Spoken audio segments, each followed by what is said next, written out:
Bonjour à vous. Aujourd'hui, mon intention est de répondre à des questions fréquemment posées pour éclairer votre pratique, si vous pratiquez déjà depuis longtemps, et pour accompagner pas à pas les débutants. Je vais procéder par comme des paragraphes par rapport à une question, puis ensuite une autre et une autre. Bienvenue.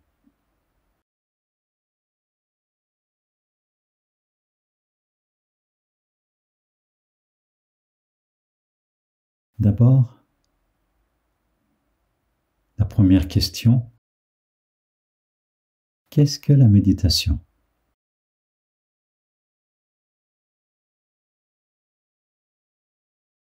Je distingue deux aspects. Il y a d'une part l'état méditatif et d'autre part il y a les temps de méditation proprement dites. Un état méditatif, qu'est-ce que c'est ? C'est quelque chose qui imbibe toute notre vie, du matin au soir et même possiblement notre nuit, nos nuits. Un état dans lequel vous êtes tranquille à l'intérieur, conscient, vigilant, sans tension, prêt à répondre aux défis de la vie, non pas en réaction dépendant de vos conditionnements, de votre passé, de votre histoire, mais vraiment de répondre dans l'instant présent avec le maximum de bienveillance et en même temps d'une façon juste, s'il faut se défendre, de savoir se défendre, s'il faut affirmer, savoir affirmer, et en même temps à l'intérieur de soi, il reste un espace tranquille, paisible et bienveillant. Pour atteindre cet état, les sages, depuis les débuts de l'humanité, ont mis en place un certain nombre de protocoles, de techniques qu'on peut appeler des méditations, des techniques de méditation. Ainsi, Vipassana, on peut le considérer, Vipassana, l'approche de Vipassana, comme étant un état d'être constant de vigilance, de présence, qui est tout le temps là, c'est ce qu'on appelle la pleine conscience. Ces techniques se sont développées au cours des âges, elles sont extrêmement nombreuses et variées, elles ont été développées dans différents pays, dans différentes traditions. Ce qu'on peut mettre en exergue, c'est que Vipassana serait le cœur de toutes les méditations, l'aspect le plus essentiel. Maintenant, à ce point, je vous pose quelques questions. Est-ce que, en ce moment même, vous m'écoutez avec votre intellect? Est-ce que vous êtes conscient du débat intérieur que mes paroles, mon aspect, ce que je vous dis, créent en vous comme pensée? Est-ce que vous êtes conscient des états émotionnels que cela vous fait traverser, élan du cœur ou fermeture ou réaction? Et est-ce que vous êtes conscient en même temps que vous m'écoutez des sensations qui sont dans votre corps?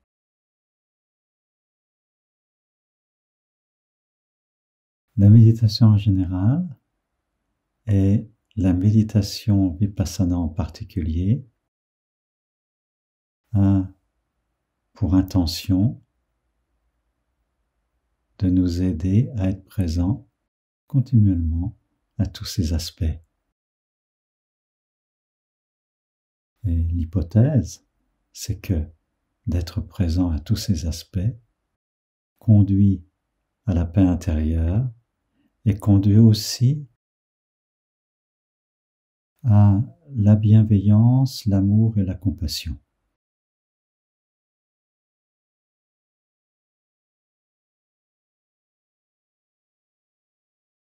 Deuxième question, qu'est-ce que Vipassana? Vipassana signifie la vue profonde. Et on peut distinguer deux aspects. D'abord, pour obtenir cette vue profonde, ce que les bouddhistes appellent samatha, c'est la pacification du mental. Et ensuite, une fois que le mental est pacifié, ou en même temps, parce que les deux ne peuvent pas être vraiment séparés, il y a Vipassana lui-même qui est une conscience, une vue pénétrante, profonde sur ce que nous sommes ou qui nous sommes vraiment, la conscience, avec une vue juste de ce qui y apparaît, c'est-à-dire toutes les pensées, les émotions, les sensations, tout ce qui apparaît dans le champ de la conscience elle-même, avec une compréhension juste. Souvent, les mots qui sont utilisés, c'est de découvrir ce qu'est la nature de l'esprit, ce qui fait que nous sommes vraiment des humains conscients. Alors, Vipassana, c'est la méditation fondamentale du bouddhisme et elle a été mise en valeur par Bouddha lui-même, expliqué comment la pratiquer dans un discours fameux qui s'appelle le Mahasatipatthana Sutta, c'est-à-dire sur le discours sur le développement de l'attention. Certains disent qu'en fait, cette technique était bien antérieure à Bouddha et remonterait à un grand yogi qui aurait vécu plus de 1000 ans auparavant et qui serait Shiva. La méthode Vipassana consiste à développer la pleine conscience à tout moment de la journée. Manger consciemment, parler en écoutant le son de sa voix, marcher consciemment aussi en étant conscient de tout son corps en mouvement, de l'environnement. Enfin, développer vraiment la présence à tous les niveaux. Et aussi, Vipassana désigne la plupart du temps, quand on dit on va faire Vipassana, des temps précis de méditation où on se met assis et où il y a plusieurs techniques possibles, mais là, dans l'assise, la technique essentielle, c'est d'écouter sa respiration. Et il y a une technique complémentaire aussi qui consiste, après une assise prolongée, une marche consciente, c'est-à-dire de marcher très lentement, en étant conscient de la plante de ses pieds. Juste pour vous donner un avant-goût, pour que mes mots ne soient pas juste des mots qui ne rejoignent que votre cerveau, je vous suggère de fermer les yeux un instant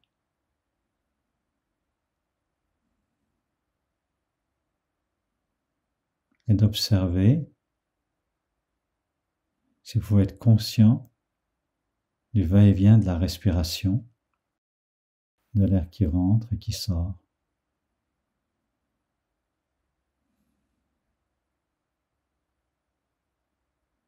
Essayez de percevoir tous les endroits du corps où le phénomène respiratoire peut être ressenti.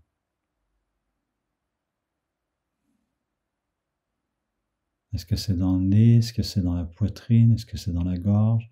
Est-ce que c'est dans le ventre? La première étape, c'est d'identifier comment je ressens la respiration.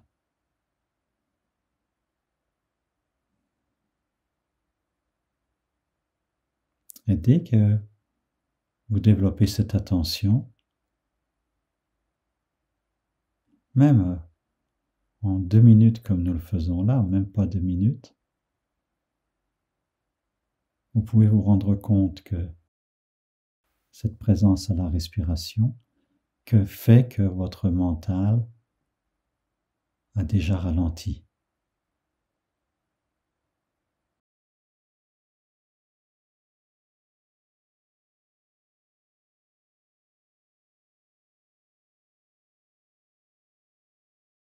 Question suivante. Qu'est-ce que vous pouvez espérer, qu'est-ce que vous pouvez attendre de la pratique de Vipassana? J'y vois 2 aspects fondamentaux. Il y a d'abord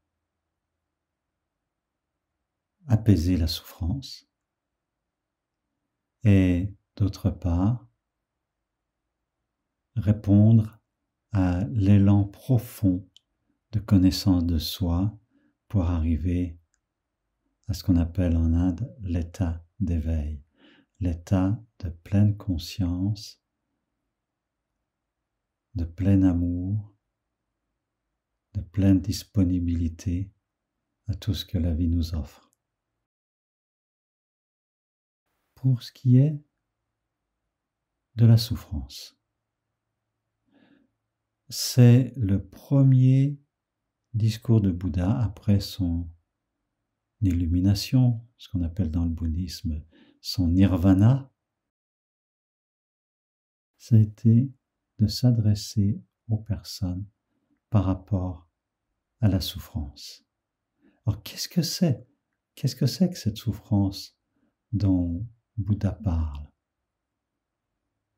En termes modernes, je pourrais dire, il y a déjà la souffrance d'être continuellement dans sa tête, de ruminer, et cela impacte notre présence au monde, nous empêche de voir la beauté de la nature, de ressentir l'amour, le plaisir, et ce fonctionnement incessant du mental est source de bien des souffrances, en particulier dans nos amours. En fait, vous pouvez espérer qu'une pratique de Vipassana va apaiser vos souffrances émotionnelles.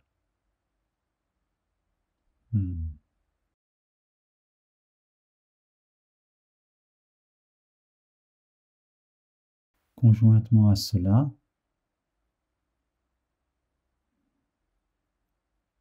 Vipassana développe la lucidité par rapport à ce qui se passe en vous et autour de vous. Et dans ce monde en difficulté, d'avoir cette vision pénétrante peut aussi apaiser bien des inquiétudes et des angoisses. Enfin, pour ce qui est de l'appel intérieur, qu'est-ce que c'est que vous désirez vraiment? Qu'est-ce que c'est si vous cherchez profondément en vous? Est-ce qu'il s'agit seulement de fonctionner un peu mieux, beaucoup mieux dans vos relations, dans votre travail, dans tous les aspects de votre vie? Est-ce qu'il y a un appel aussi de réalisation intérieure, de contact avec la partie sacrée de nous, ce qu'on peut appeler le divin, l'amour infini, l'immensité de l'espace, au-delà de tous nos concepts. Juste fermez les yeux un instant et demandez-vous pourquoi véritablement vous êtes sur cette terre.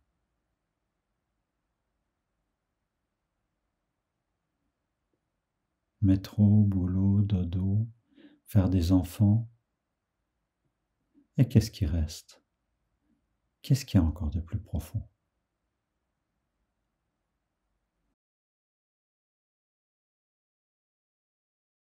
Et observez ce que le simple fait de se poser cette question amène comme transformation dans votre état d'être. Arrêtez de courir, arrêtez d'être ballotté par ces émotions, par tout ce qui arrive dans le monde.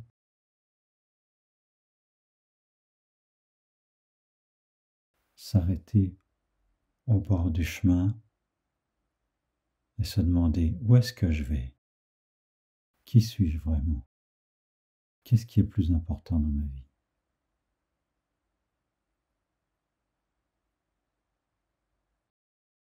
Vipassana vous offre vraiment ce temps d'arrêt et il est conseillé vraiment que ce soit un temps d'arrêt quotidien, plus ou moins long selon votre capacité, selon le temps dont vous disposez, mais un temps d'arrêt quotidien qui va transformer toute votre vie par le fait que vous vous rapprochez de votre centre. Et le centre du centre, c'est le cœur, c'est la conscience, c'est l'amour.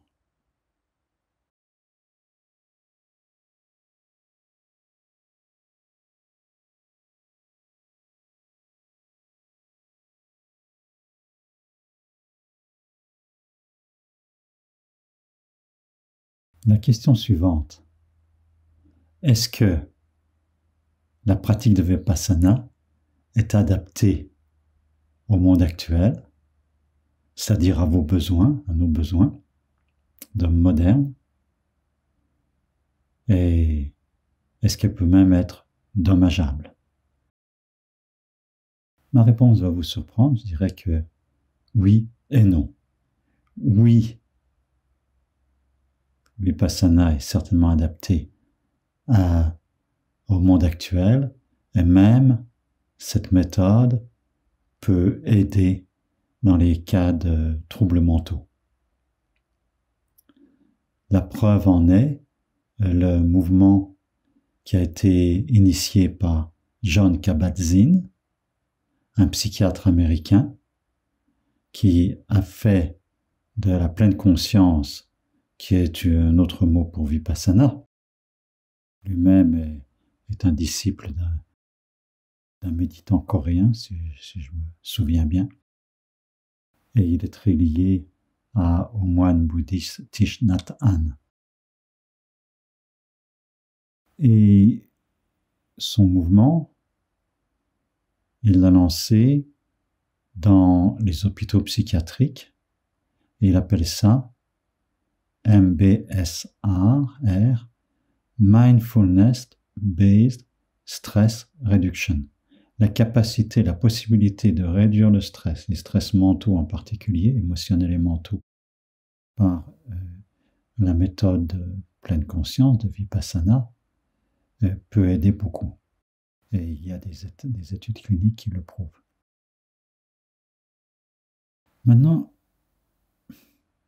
je dirais en même temps non, parce que bien souvent, des séances prolongées d'assises Donc la méthode à proprement parler d'assise et non pas de mindfulness, de pleine conscience, pleine présence dans le quotidien, des séances prolongées d'assises peuvent déclencher des inquiétudes, voire des angoisses, et surtout pour les personnes qui vivent de grosses difficultés émotionnelles, des stress, et qui n'ont pas l'habitude de contacter leurs émotions.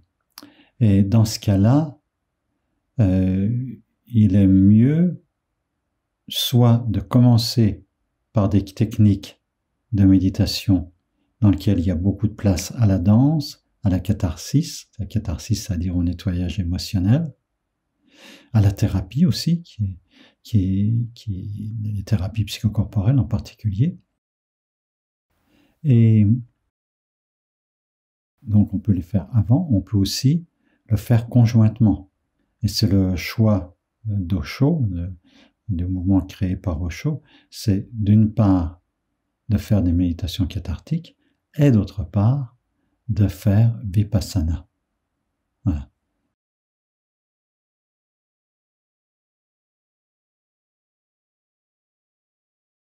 Maintenant, la question importante, c'est comment vous vous situez par rapport à ça.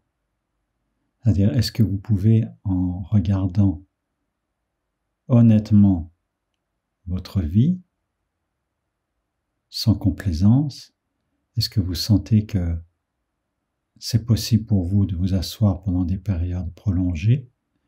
Est-ce que vous avez du stress qui est inscrit dans votre corps? Est-ce que vous avez besoin de bouger, de danser, de faire ce qu'on appelle des méditations actives?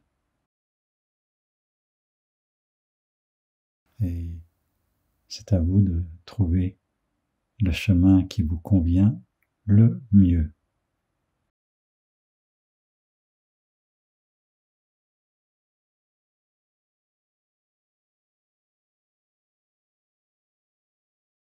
La question suivante.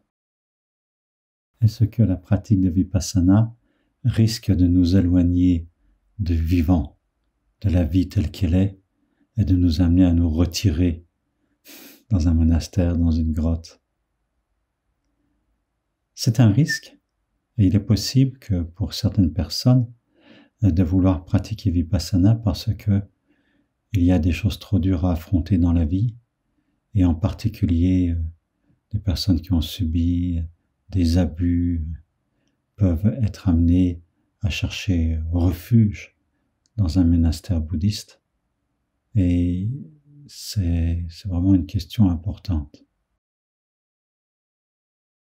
Je me rappelle que dans le milieu de pratique où j'étais, quand j'habitais le Québec, on faisait une blague à propos de Vipassana. On disait Vipassana, on l'appelait Vipassala, ne vis pas sala. C'est comme si c'était une absence de vie. Or, en fait, Vipassana pourrait aussi se décliner avec deux mots. C'est observer et permettre.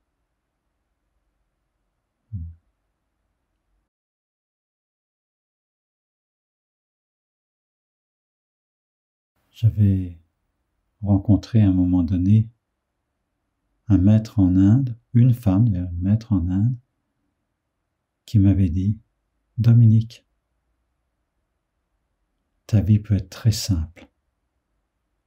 Il s'agit simplement watching, allowing.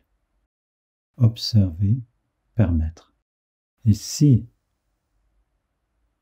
permettre le mouvement de la vie n'est pas possible, observer, c'est l'essentiel. Et il s'agit d'observer tout simplement ce qui survient dans notre conscience, ce que la survienne par des mouvements internes ou par des événements extérieurs qui nous atteignent, qui nous impactent. C'est juste d'observer ça. Et permettre, eh bien, c'est de permettre le flux de la vie, permettre, à partir de l'observation, une réponse juste et adaptée aux défis de la vie. Et voilà, dans le temps, un certain nombre de personnes se sont retirées dans une montagne ou dans un monastère en condamnant le corps et en condamnant les plaisirs, et en particulier en condamnant la sexualité, comme si la sexualité pouvait être un obstacle à la méditation, et même la relation amoureuse qui pourrait être aussi se dévier de la recherche fondamentale. Et là survient Osho avec l'enseignement très, je trouverais très juste d'Osho, qui dit non, ne vous retirez pas. Il y a certaines personnes pour qui c'est bien de se retirer, mais j'invite ceux qui écoutent mon enseignement à utiliser tout ce qui se passe dans la vie pour l'observation. Donc, la relation amoureuse, c'est une école de pleine conscience. Et c'est un des endroits où nous rencontrons les plus grands défis, les plus grands plaisirs, mais aussi les plus grands défis.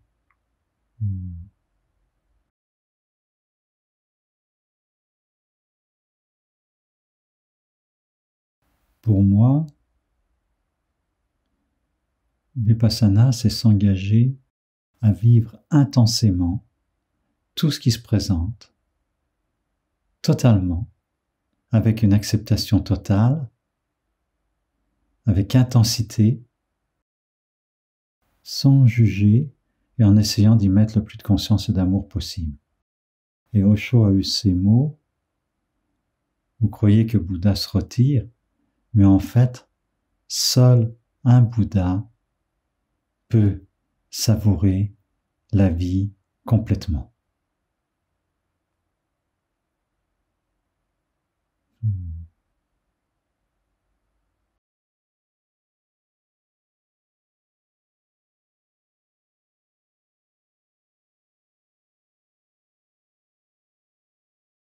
Revenons sur la posture.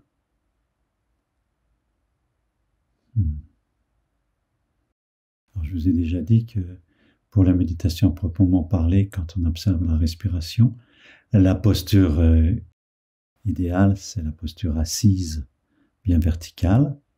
Maintenant,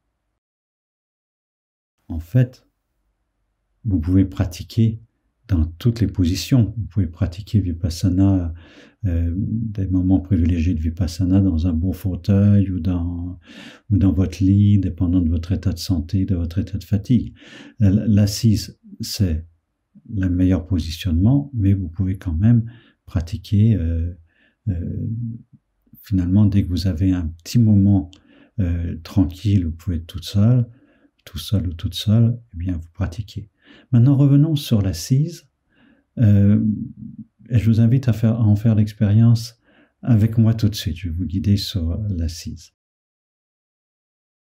D'abord, prenez conscience de vos ischions, c'est-à-dire les deux os du bassin qui sont au milieu des fessiers et dont vous avez conscience quand vous êtes sur une chaise ou sur un coussin.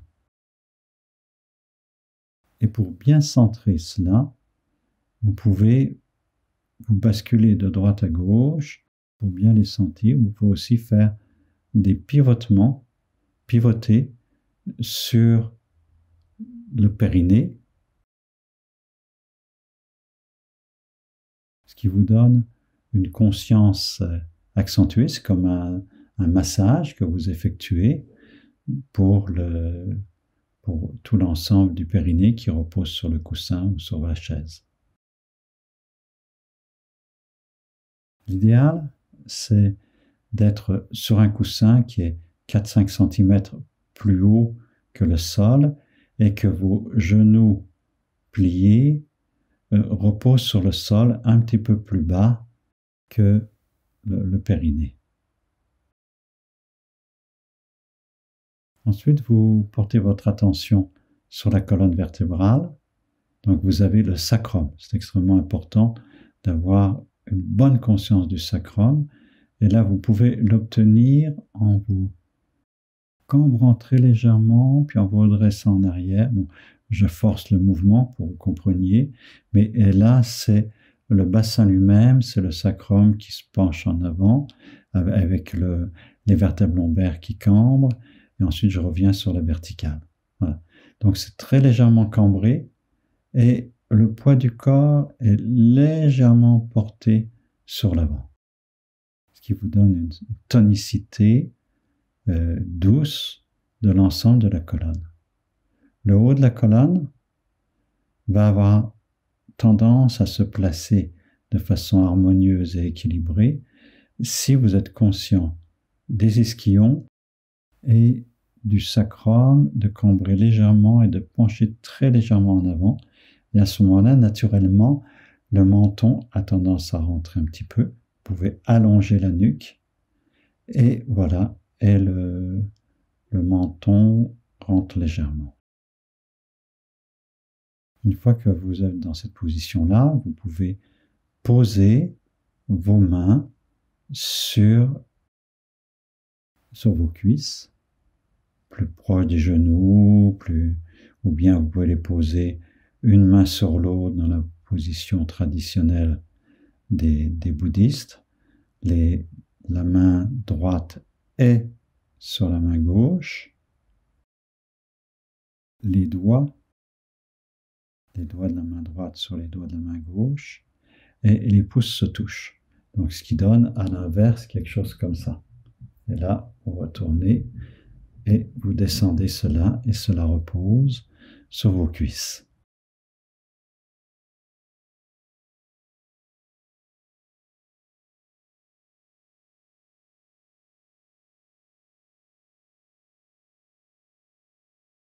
Donc vous gardez la vigilance pour maintenir cette position et vous allez vous rendre compte que au bout de quelques minutes, bien votre position s'est un peu déplacée ou alourdie et c'est bien de reprendre très délicatement, de redresser tout doucement, d'être complètement présent avec des micro-mouvements. En même temps, vous cherchez une immobilité la plus parfaite possible et en même temps, vous acceptez les micro-réajustements. Et les micro-réajustements, vous les faites très consciemment et très lentement.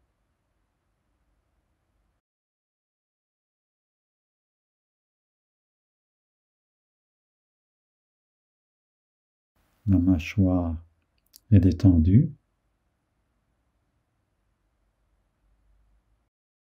Et je conseille une attention particulière à l'immobilité des yeux.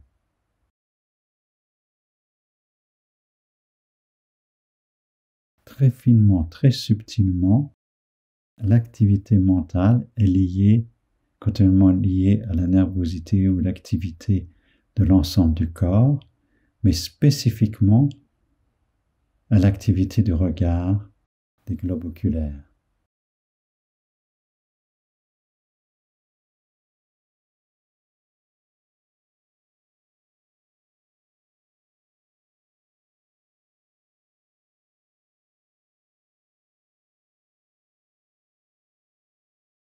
Vous pouvez avoir les yeux, ça c'est beaucoup d'écoles traditionnelles le sujet, entrouverts, mi-clos,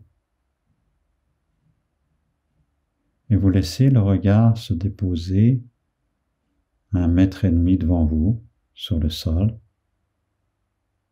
sans aucun effort. Et c'est vraiment la voie du milieu. En même temps, vous percevez dans le champ visuel l'extérieur de votre corps, et en même temps, vous percevez, vous êtes attentif à tout ce qui arrive à l'intérieur, aussi bien dans les sensations que dans les mouvements émotionnels, les ressentis émotionnels. et aussi les pensées qui circulent.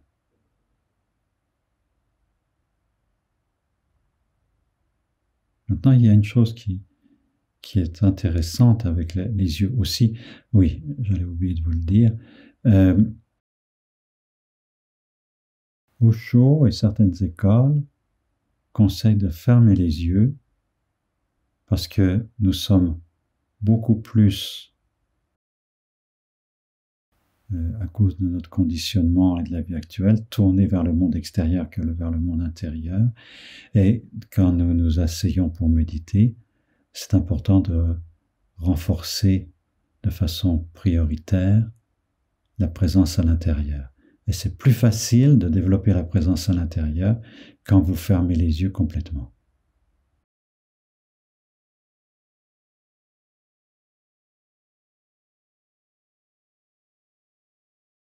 Maintenant, il y a quelque chose qui peut être très intéressant, que vous ayez les yeux fermés ou mi-clos. Si vous vous sentez vous endormir, vous pouvez porter le regard à l'horizontale. Et si vous le faites tout de suite, de porter le regard à l'horizontale, vous allez vous rendre compte que votre dos se redresse ou se positionne légèrement différemment et que c'est plus facile de rester attentif et éveillé. Et le regard horizontal, vous pouvez positionner les yeux, que vous ayez les yeux fermés ou ouverts.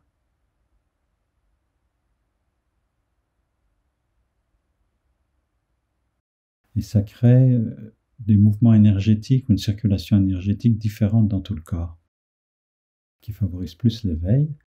Et il y a encore quelque chose qui peut être, si vous vous endormez encore, vous pouvez aussi, les yeux ouverts ou fermés, porter le regard au-dessus de votre tête, là où se rejoignent vos doigts si vous portez les bras en l'air de cette façon-ci. Et là, sans renverser la tête en arrière, c'est comme si vous pouviez regarder en haut et les globes oculaires dans les orbites bougent pour se tourner vers le haut.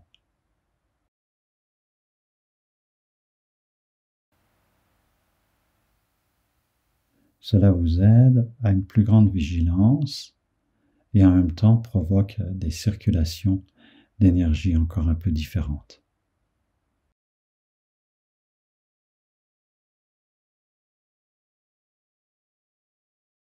Pour affiner la posture, encore un détail, il est important que ici les épaules soient ouvertes.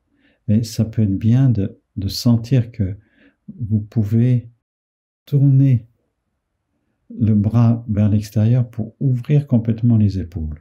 Et à ce moment-là, quand vous avez les épaules ouvertes d'ici, les clavicules s'ouvrent aussi ici, et vous posez ensuite, vous gardez ce mouvement d'ouverture et vous pouvez poser vos mains sur les cuisses tout en maintenant cette ouverture du creux de l'épaule, ce qui concerne en même temps les clavicules et les omoplates en arrière.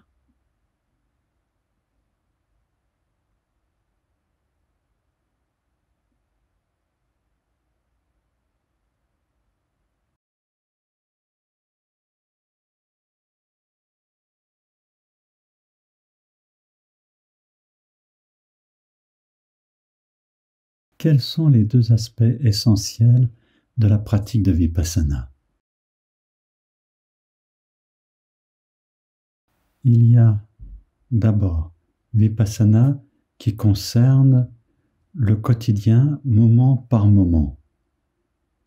Donc Vipassana, c'est toute la vie et à ce moment-là, c'est l'attention, la présence permanente de son centre, ce qui va opérer que dans toute mon existence, mes actions et mes paroles vont émerger depuis ce que je suis vraiment et non pas de l'attente que que je peux imaginer que le monde a sur moi, que je peux imaginer ou que le monde a réellement sur moi.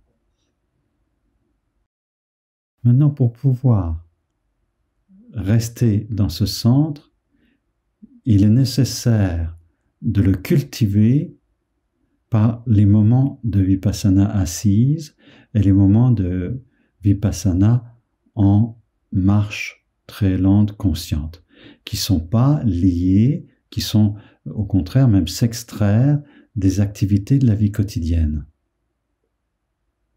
Alors cet aspect-là est extrêmement important parce que d'une part, cela va construire, enraciner cette présence au centre qui va pouvoir se prolonger dans tous les moments de l'existence, dans tout ce que je fais et en particulier dans mes relations avec les autres.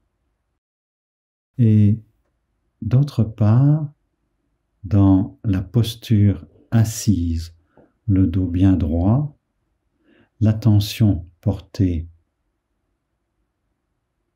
à la posture, c'est-à-dire à l'assise dans le bassin, le ventre, ce qu'on appelle, que les Japonais appellent le hara, et aussi la colonne vertébrale érigée complètement depuis le coccyx jusqu'au sommet de la tête.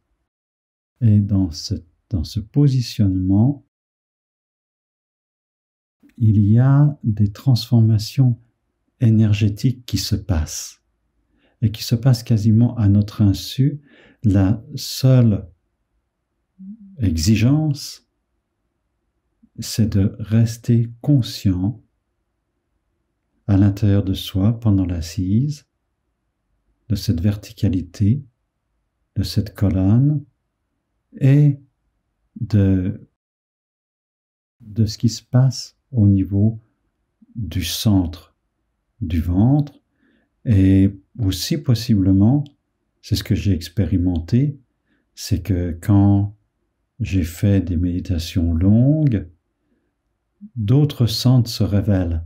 Par exemple, j'ai découvert de façon complètement vivante l'activité, les vibrations de chacun des chakras, et pas parce que je voulais obtenir ce type de conscience ou de présence, mais parce que ça arrive tout seul grâce aux transformations énergétiques qui se passent du fait de l'assise, de l'attention à la respiration et de la présence à tout ce qui émerge en soi. Et à ce moment-là, il y a de nombreuses circulations énergétiques qui s'activent dans le corps et de nombreux centres énergétiques dont nous n'avons pas idée qui vont commencer à s'animer et à rendre notre existence plus riche, plus joyeuse, plus profonde, plus présente.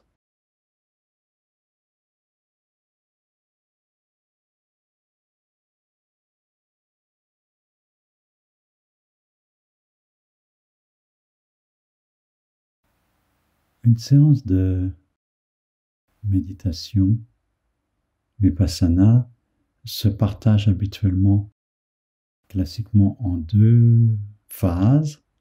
Une première période qui est l'assise proprement dite, qui dure 45 minutes, et une deuxième phase qui dure 15 minutes et qui est une marche lente consciente. Sur quoi doit se poser votre attention? Je n'aime pas le mot concentrer, parce que concentrer,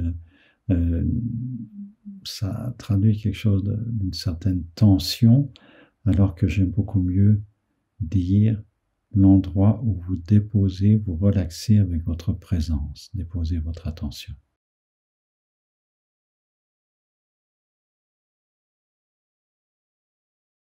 Pendant la période d'assise, vous pouvez avoir deux attitudes principales pour ce qui concerne l'attention. Soit vous restez dans une attention complètement ouverte, sans objet spécifique, juste la posture, juste de de veiller à maintenir la posture et vous êtes présent au centre de tout votre système, aussi bien sensoriel que émotionnel, qui se révèle aussi dans le monde sensoriel, parce qu'on appelle les ressentis émotionnels, et aussi d'être au centre, d'accepter d'être au centre de tout le monde et de tout votre univers imaginaire, de pensées qui circulent, etc. Donc à ce moment-là, le plus important, c'est l'immobilité ouverte.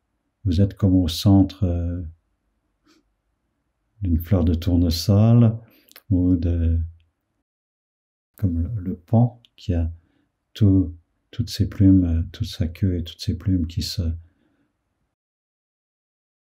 développent autour du centre. Vous êtes au centre et c'est une permission totale de tout ce qui arrive dans l'immobilité la plus complète.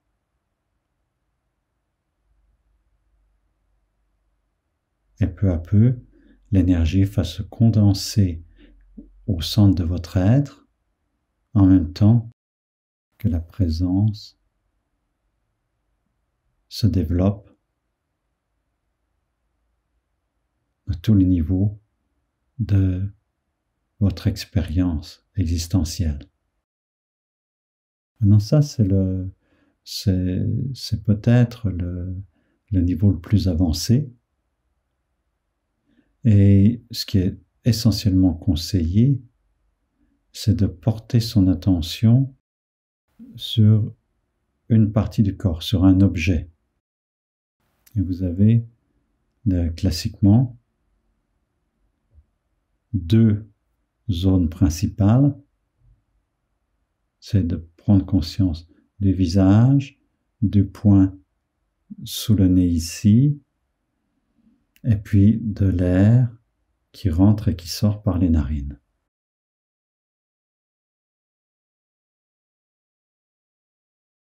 Et c'est tout.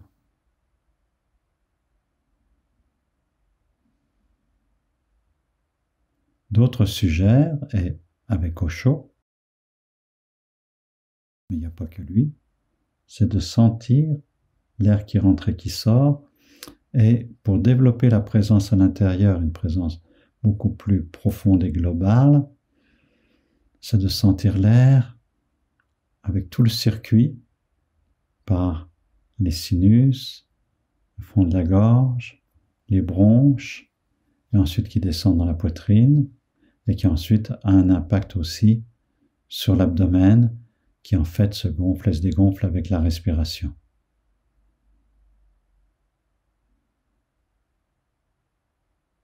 Une fois que cela est fait,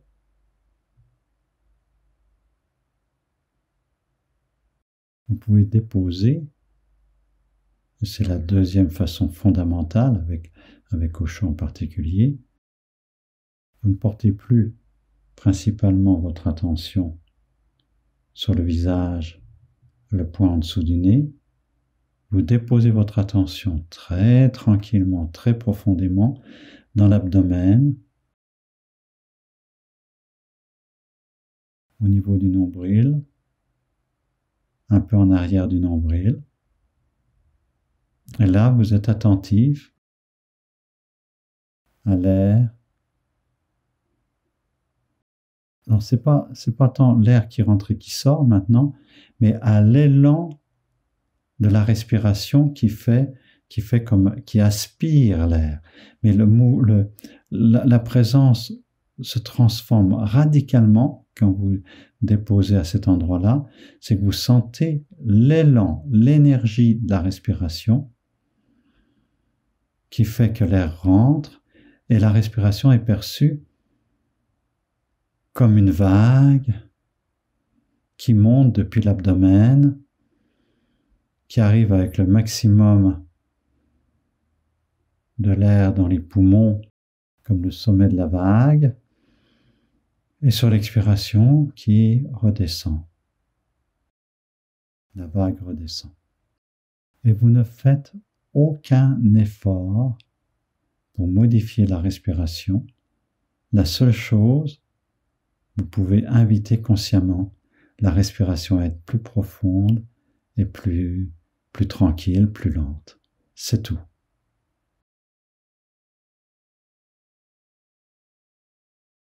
Et vous gardez cette attention, cette présence ancrée dans l'abdomen, en même temps que vous demeurez conscient de votre posture, que vous la réajustez, mais avec une extrême lenteur et attention quand vous sentez que ça fait mal ou que vous n'êtes plus complètement aligné dans la colonne.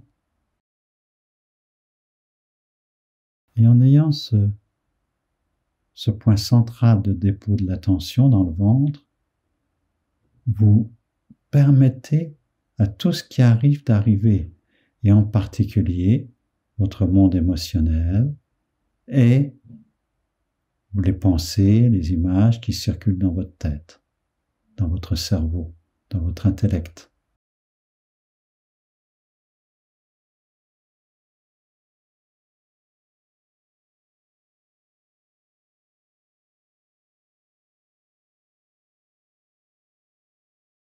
Ne vous inquiétez pas si au début, en faisant cela, vos pensées sont encore plus agitées qu'habituellement. C'est le processus. Ce n'est pas que vous méditez mal, et la pleine conscience, en même temps que vous vous centrez dans le ventre, d'accueillir les pensées, ça fait partie de Vipassana.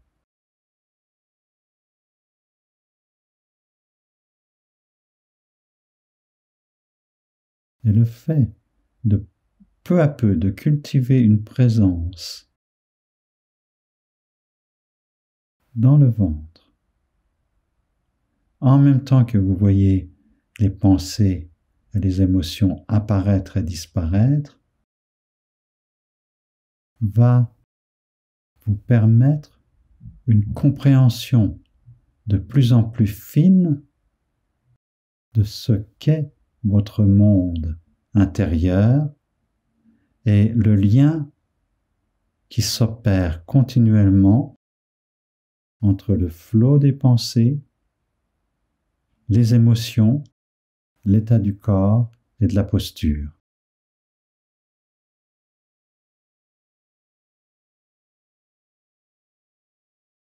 Et ça fait vraiment partie intégrante de Vipassana, cette vigilance vous permet non pas d'analyser vos émotions, comment vous fonctionnez, mais tout simplement de le voir, de le constater.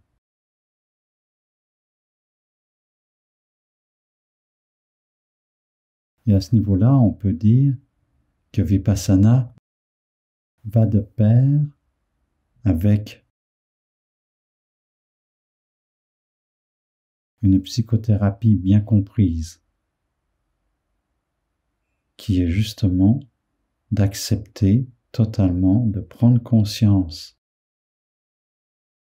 de tout ce qui jaillit en soi, en ayant en même temps un centre. Je ne suis pas toutes ces pensées, toutes ces émotions, je suis la conscience de toutes ces pensées, de toutes ces émotions. Et c'est un nouvel état d'être qui se développe quand je ne suis plus happé par les pensées et les émotions, je n'y suis plus identifié. Je suis le centre, je suis le spectateur, je suis le témoin de ce qui arrive dans mon monde interne et ensuite évidemment aussi d'être le témoin de ce qui arrive dans le monde externe, dans les événements autour de moi, sans être happé par ces événements et toutes les réactions émotionnelles que cela peut créer en moi.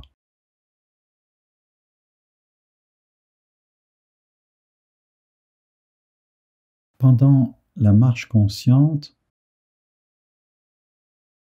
l'endroit où vous déposez votre attention n'est plus le ventre, la respiration, en particulier dans l'abdomen, c'est la plante de vos pieds. Vous avancez très lentement. Ça peut être extrêmement lentement si vous êtes confortable avec ça. Ça peut être vous marchez à peu près à la moitié de la vitesse d'une promenade tranquille. Donc c'est une promenade très tranquille. Et pour le reste, tout ce qui arrive, tout ce qui survient dans vos sensations, dans vos émotions, eh bien c'est la même chose que pendant la phase d'assise. Vous êtes le témoin, vous accueillez tout ce qui se présente. Et peu à peu, pendant l'assise et pendant la marche, le mental et le jeu des émotions avec le mental et les pensées se calment et vous atteignez des profondeurs de votre être dans le silence intérieur. Et c'est paradoxal, c'est un silence intérieur qui va même se maintenir, qui peut se maintenir dans l'agitation de la vie quotidienne. C'est-à-dire qu'il y a toujours un fond de silence et de tranquillité qui demeure et vous êtes moins identifié à tout ce qui survient dans ce monde, dans vos émotions et dans ce monde extérieur.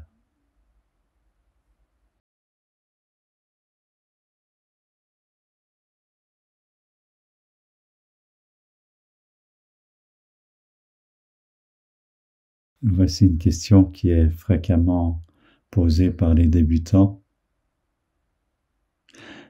Quand je commence à méditer, je suis envahi par mes pensées et je suis incapable de rester attentif à ma respiration. À peine je fais une respiration ou deux en essayant de garder la conscience soit ici, soit dans le ventre. Et ça y est, je suis complètement parti ailleurs. Je suis en train de penser à mes enfants, à ce que j'ai à faire à la maison ou au travail. C'est normal et ne vous découragez pas. Et voici deux petites techniques qui peuvent vous aider au début pour maintenir l'attention. La première, toute simple, c'est quand l'inspiration se fait, vous dites mentalement « j'inspire ». Et quand l'expiration se fait, vous dites mentalement « j'expire ». Et vous continuez comme ça. Et c'est comme si le mental vous permettait de vous rester accroché, parce que ça occupe le mental à faire ça, et ça permet de rester accroché à la respiration elle-même. Et le mental va pouvoir se calmer, et là, l'attention à la respiration va devenir plus facile. J'inspire, j'expire. J'inspire, j'expire. Vous pourriez même dire, même ça inspire, ça expire, parce que ça se fait tout seul. C'est même pas vous qui inspirez et qui expirez. C'est la vie qui vous respire. Ça inspire, ça expire. Inspire, expire. Bien. Inspiration, expiration. Et c'est tout.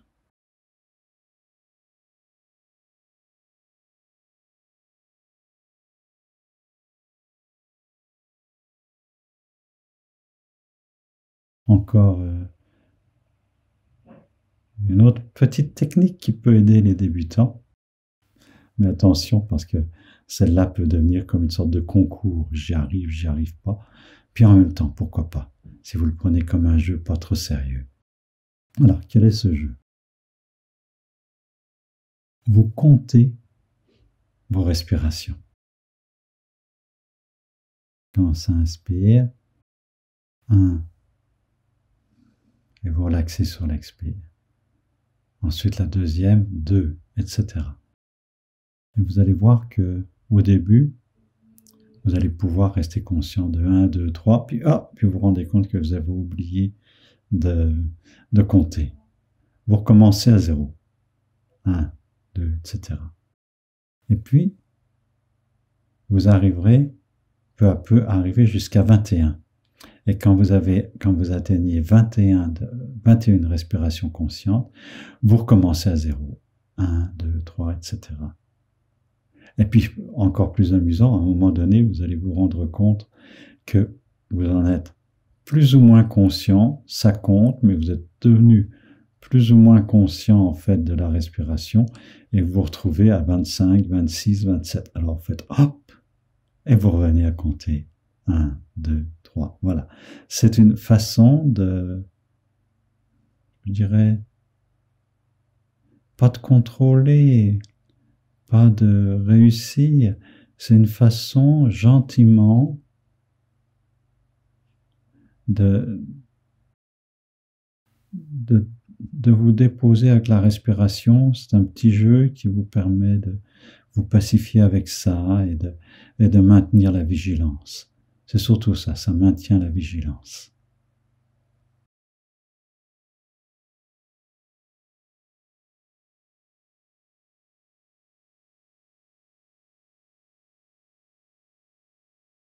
Y a-t-il différentes façons de pratiquer Vipassana et existe-t-il différentes écoles? Oui, bien sûr. Le premier enseignement de Bouddha sur Vipassana date de 25 siècles et depuis, différentes écoles se sont développées. Alors la première chose que je voudrais dire, surtout, ne pas perdre de temps à polémiquer sur une école est meilleure qu'une autre. L'important, c'est de pratiquer. Pratiquer, pratiquer. Et l'important, c'est que vous trouviez la pratique qui vous convienne le mieux. Ouais. Il y a des écoles qui font des séances de Vipassana avec 20 minutes, ensuite une marche, 20 minutes, d'autres qui prennent de 1 heure d'assise jusqu'à 1h30 d'assise, etc. Il y a différents centres de méditation à travers le monde, de grandes écoles, d'autres des courants plus petits, moins connus. Juste allez là où le cœur vous dit d'aller.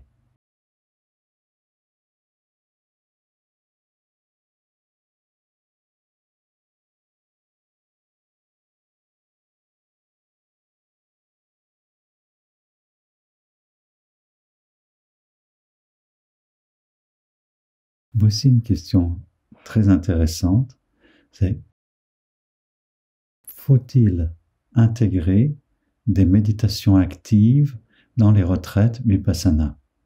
Que signifie des méditations actives?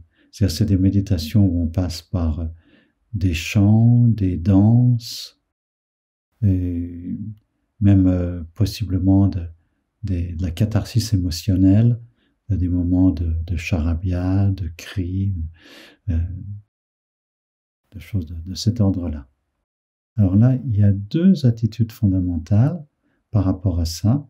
Il y a ceux qui pensent que, et je ne choisis pas, hein, je dis les deux, je ne dis pas qu'il y en a une qui est mauvaise et l'autre qui est juste.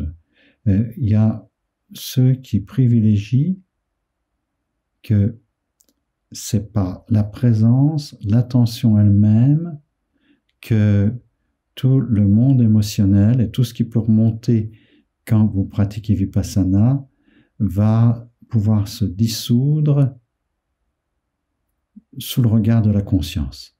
C'est d'être complètement présent, sans agir, et toute l'énergie qu'il y a dans les émotions, qu'elles soient positives ou négatives, on ne fait pas le choix, c'est sans choix ni rejet, eh bien toute l'énergie qui est là va peu à peu se transformer et revenir à sa source qui est une énergie vitale fondamentale.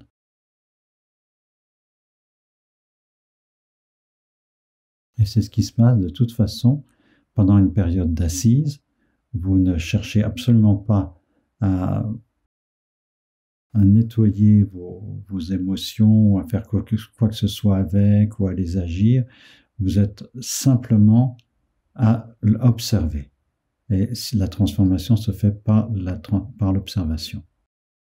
Maintenant, moi je peux parler de mon expérience. Ma première retraite de Vipassana de 3 semaines, j'ai connu des angoisses extrêmes. C'était extrêmement difficile. Et pendant 2-3 ans après cette expérience, dès que je voyais un coussin de méditation, j'avais envie de me sauver. Tellement les angoisses qui sont remontées étaient fortes. Et je me suis rendu compte que les angoisses qui remontaient, c'était beaucoup en relation avec mes expériences d'enfant, mes angoisses d'enfant, mes traumatismes d'enfant. Et donc le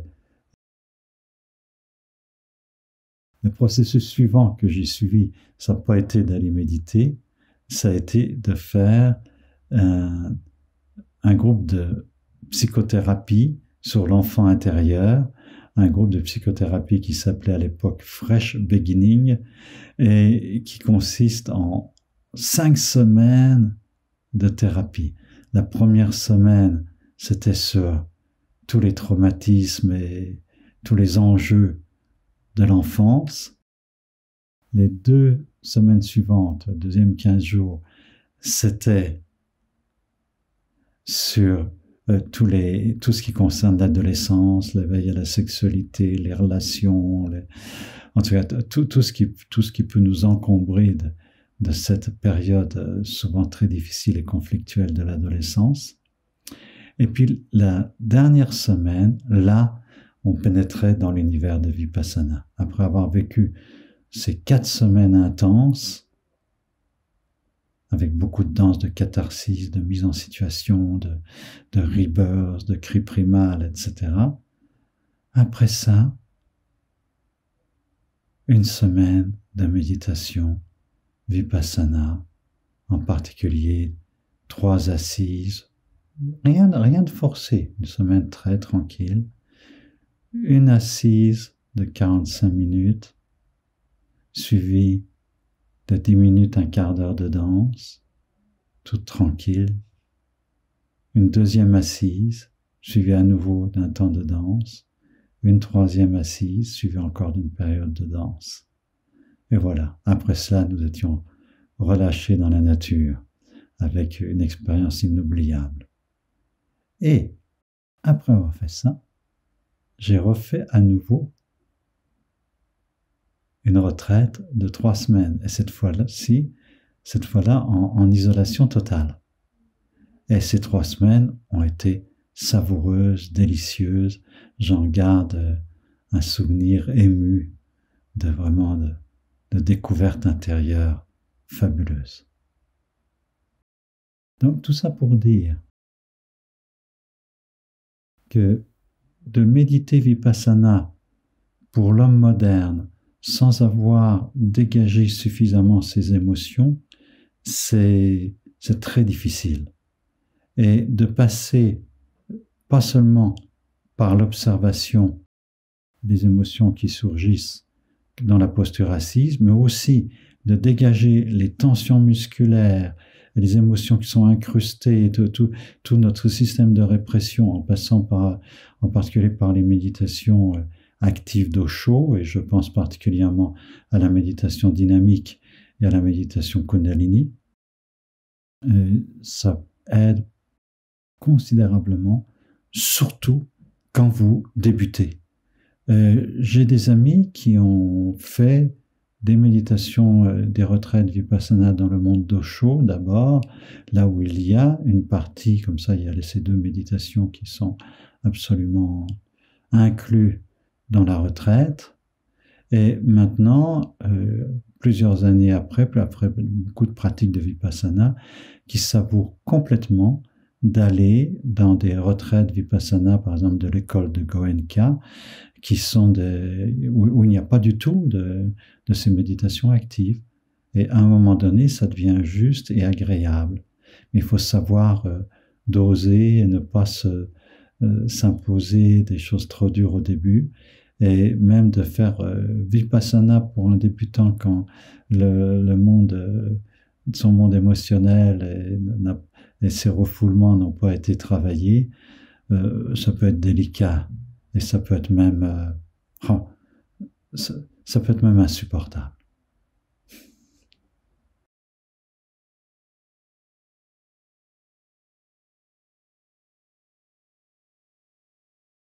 Eh bien voilà, nous arrivons à la fin de toute cette période de questions et de réponses.